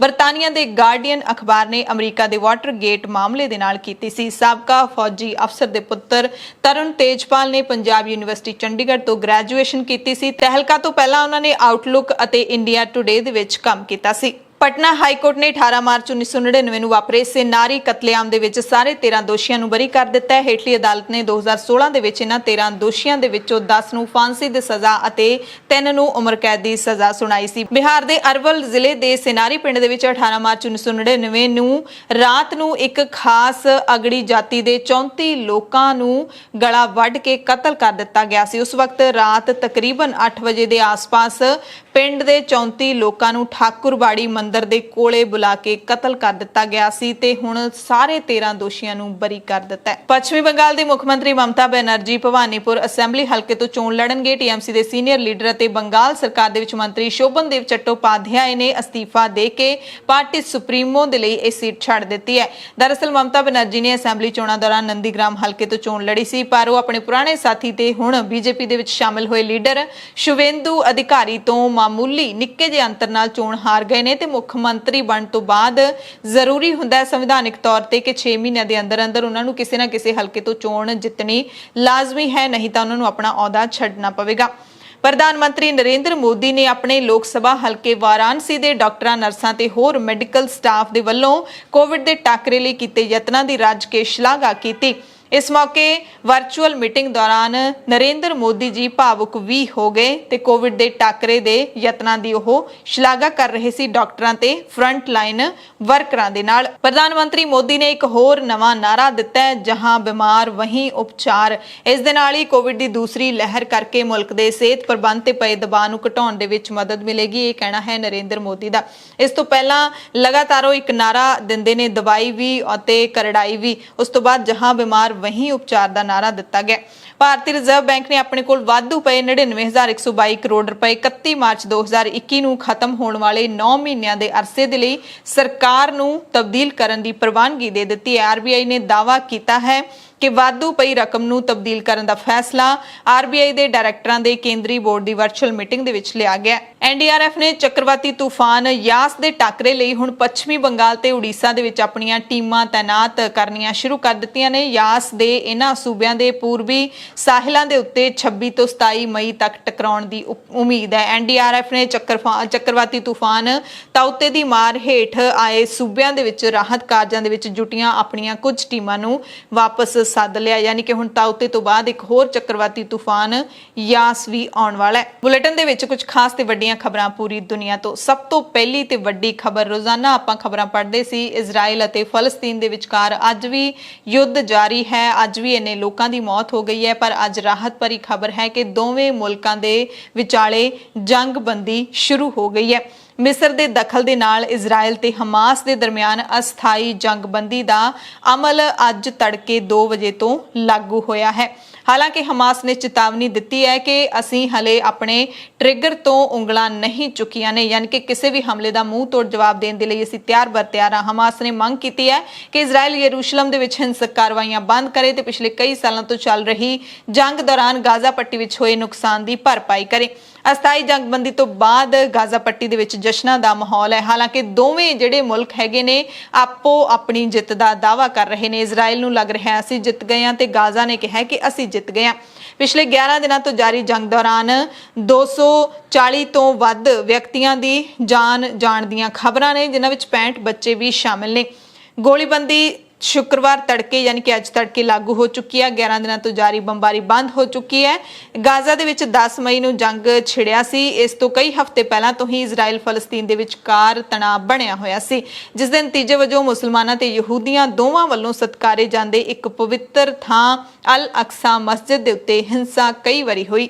ਤੇ ਹਮਾਸ ਦੇ ਸਿਹਤ ਮੰਤਰਾਲੇ ਦੇ ਮੁਤਾਬਿਕ ਇਸ ਲੜਾਈ ਦੇ ਵਿੱਚ 232 ਲੋਕ ਮਾਰੇ ਗਏ ਨੇ, ਜਿਨ੍ਹਾਂ ਵਿੱਚ 100 ਤੋਂ ਵਧੇਰੇ ਔਰਤਾਂ ਤੇ ਬੱਚੇ ਸ਼ਾਮਿਲ ਨੇ ਤੇ ਇਹਨਾਂ ਦੇ ਵਿੱਚ ਫੌਜੀ ਵੀ ਸ਼ਾਮਿਲ ਨੇ। ਇਜ਼ਰਾਈਲ ਮੁਤਾਬਿਕ ਮਰਨ ਵਾਲਿਆਂ ਦੇ ਵਿੱਚ ਘੱਟੋ-ਘੱਟ 150 ਮਿਲੀਟੈਂਟ ਯਾਨੀ ਕਿ 150 ਅੱਤਵਾਦੀ ਵੀ ਨੇ, ਜਦਕਿ ਹਮਾਸ ਨੇ ਆਪਣੇ ਲੜਾਕਿਆਂ ਬਾਰੇ ਅਜਿਹੀ ਕੋਈ ਗਿਣਤੀ ਨਸ਼ਰ ਨਹੀਂ ਕੀਤੀ ਹੈ। ਹਾਲਾਂਕਿ ਮਿਸਰ ਨੇ ਵਿਚੋਲੇ ਬਣ ਕੇ ਇਹ ਸਮਝੌਤਾ ਕਰਵਾਇਆ ਹੈ, ਪਰ ਪਾਕਿਸਤਾਨ ਨੇ ਵੀ ਕੋਈ ਕਸਰ ਨਹੀਂ ਛੱਡੀ ਸੀ। ਹਾਲਾਂਕਿ ਪਾਕਿਸਤਾਨ ਫਲਸਤੀਨੀਆਂ ਦੀ ਪੂਰੀ ਹਮਾਇਤ ਕਰ ਰਿਹਾ ਸੀ। ਪਾਕਿਸਤਾਨ ਦੇ ਵਿੱਚ ਵੱਡੇ ਰੋਸ ਮੁਜ਼ਾਹਰੇ ਵੀ ਹੋਏ। ਪਾਕਿਸਤਾਨ ਦੇ ਵਿਦੇਸ਼ ਮੰਤਰੀ ਸ਼ਾਹ ਮਹਿਮੂਦ ਕੁਰੈਸ਼ੀ ਨੇ ਸੰਯੁਕਤ ਰਾਸ਼ਟਰ ਸੁਰੱਖਿਆ ਪਰਿਸ਼ਦ ਨੂੰ ਅਪੀਲ ਕੀਤੀ ਕਿ ਫਲਸਤੀਨੀਆਂ ਦੇ ਖਿਲਾਫ ਗਾਜ਼ਾ ਦੇ ਵਿੱਚ ਇਜ਼ਰਾਈਲ ਦੀ ਖਤਰਨਾਕ ਹਿੰਸਾ ਤੁਰੰਤ ਬੰਦ ਕਰਨ ਦੇ ਲਈ ਕਿਹਾ ਜਾਏ। ਕੁਰੈਸ਼ੀ ਨੇ ਕਿਹਾ ਸੀ ਹੁਣ ਉਹ ਵਕਤ ਆ ਗਿਆ ਜਦੋਂ ਕਿਹਾ ਜਾਣਾ ਚਾਹੀਦਾ ਹੈ ਕਿ ਬਸ ਬਹੁਤ ਹੋ ਗਿਆ। ਕੋਰੋਨਾ ਵਾਇਰਸ ਨੂੰ ਲੈ ਕੇ WHO ਯਾਨੀ ਕਿ ਵਿਸ਼ਵ ਸਿਹਤ ਸੰਸਥਾ ਦੇ ਵੱਖੋ ਵੱਖਰੇ ਬਿਆਨ ਸਾਹਮਣੇ ਆਉਂਦੇ ਰਹਿੰਦੇ ਨੇ। ਕਦੇ-ਕਦੇ ਕਈ ਲੋਕਾਂ ਨੂੰ ਲੱਗਦਾ ਹੈ ਜਾਂ ਹੁਣ ਤੱਕ ਤਾਂ ਕਈ ਜਿਹੜੇ ਮੁਲਕਾਂ ਦੇ ਮੁਖੀ ਵੀ ਕਹਿ ਚੁੱਕੇ ਨੇ ਕਿ WHO ਦੀਆਂ ਕਾਰਵਾਈਆਂ ਤੇ ਜਾਂ ਉਹਨਾਂ ਦੇ ਕਹੇ ਤੇ ਸਾਨੂੰ ਕੋਈ ਭਰੋਸਾ ਨਹੀਂ ਹੈ। ਹੁਣ WHO ਨੇ ਬਿਆਨ ਦਿੱਤਾ ਹੈ ਕਿ ਕਰੋਨਾ ਕਾਰਨ ਹੋਣ ਵਾਲੀਆਂ ਮੌਤਾਂ ਦੇ ਅਸਲੀ ਅੰਕੜੇ ਨੂੰ ਜਿੰਨਾ ਸਰਕਾਰੀ ਤੌਰ ਤੇ ਦੱਸਿਆ ਜਾ ਰਿਹਾ ਹੈ, ਅਧਿਕਾਰਿਤ ਤੌਰ ਤੇ ਦੱਸਿਆ ਜਾ ਰਿਹਾ ਹੈ, ਇਹ ਅੰਕੜੇ ਉਸ ਤੋਂ 2 ਜਾਂ 3 ਗੁਣਾ ਵੱਧ ਹੋ ਸਕਦੇ ਨੇ। ਯਾਨੀ ਕਿ ਸਰਕਾਰੀ ਅੰਕੜਿਆਂ ਵਿੱਚ ਜੇ ਦੱਸਿਆ ਜਾ ਰਿਹਾ ਕਿ 10 ਲੱਖ ਮੌਤਾਂ ਹੋਈਆਂ ਨੇ ਤਾਂ ਇਹ 10 ਲੱਖ ਨਹੀਂ ਬਲਕਿ ਅਸਲੀਅਤ ਦੇ ਵਿੱਚ 30 ਲੱਖ ਮੌਤਾਂ ਹੋ ਸਕਦੀਆਂ ਨੇ। ਜੇ ਪੂਰੀ ਦੁਨੀਆ ਦੇ ਅਫੀਸ਼ੀਅਲ ਅੰਕੜਿਆਂ ਦੀ ਗੱਲ ਕਰ ਲਈਏ ਤਾਂ ਹੁਣ ਤੱਕ 34 ਲੱਖ ਲੋਕਾਂ ਦੀ ਮੌਤ ਦੱਸੀ ਜਾ ਰਹੀ ਹੈ, ਜਦਕਿ ਅਸਲੀਅਤ ਦੇ ਵਿੱਚ ਇਹ ਅੰਕੜਾ 2 ਜਾਂ 3 ਗੁਣਾ ਵੱਧ ਹੋ ਸਕਦਾ ਹੈ। ਤੇ ਅੰਕੜਾ ਜੇ 2 ਜਾਂ 3 ਗੁਣਾ ਵੱਧ ਹੁੰਦਾ ਹੈ ਤਾਂ ਇਹ ਮੌਤਾਂ 60 ਤੋਂ 80 ਲੱਖ ਹੋ ਸਕਦੀਆਂ ਨੇ ਪੂਰੀ ਦੁਨੀਆ ਦੇ ਵਿੱਚ, ਯਾਨੀ ਕਿ 1 ਕਰੋੜ ਦੇ ਨੇੜੇ ਇਹ ਅੰਕੜਾ ਪਹੁੰਚਣ ਵਾਲਾ ਹੈ। ਰਿਪੋਰਟ ਦੇ ਮੁਤਾਬਿਕ 2020 ਦੇ ਵਿੱਚ ਘੱਟੋ-ਘੱਟ 3 ਲੱਖ ਜਾਂ ਫਿਰ ਦੱਸਿਆ ਜਾ ਰਿਹਾ ਸੀ ਕਿ ਉਸ ਤੋਂ ਵੀ ਵੱਧ 12 ਲੱਖ ਮੌਤਾਂ ਇਸ ਕਾਰਨ ਹੋਈਆਂ ਨੇ। ਰਿਪੋਰਟ ਦੇ ਵਿੱਚ ਦਾਅਵਾ ਕੀਤਾ ਗਿਆ ਕਿ ਸਿੱਧੇ ਰੂਪ ਵਿੱਚ ਜਾਂ ਅਸਿੱਧੇ ਤੌਰ ਤੇ ਕਰੋਨਾ ਨਾਲ ਹੋਈਆਂ ਮੌਤਾਂ ਦੇ ਅੰਕੜੇ ਅਸਲ ਮੌਤਾਂ ਦੇ ਅੰਕੜਿਆਂ ਦੇ ਨਾਲੋਂ ਬਹੁਤ ਜ਼ਿਆਦਾ ਘੱਟ ਨੇ।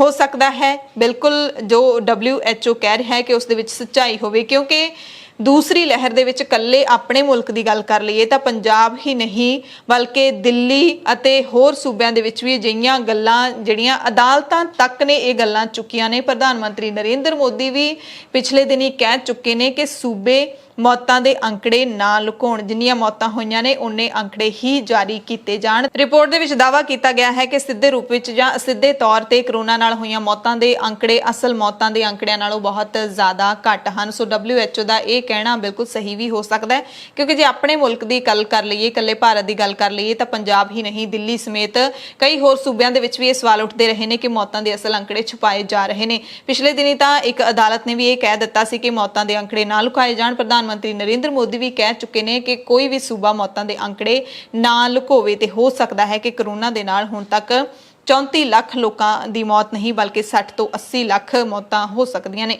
ਐਮਰਜੈਂਸੀ ਬੁਲੇਟਿਨ ਦੇਖਣ ਵਾਲੇ ਸਾਰੇ ਦਰਸ਼ਕਾਂ ਦਾ ਧੰਨਵਾਦ।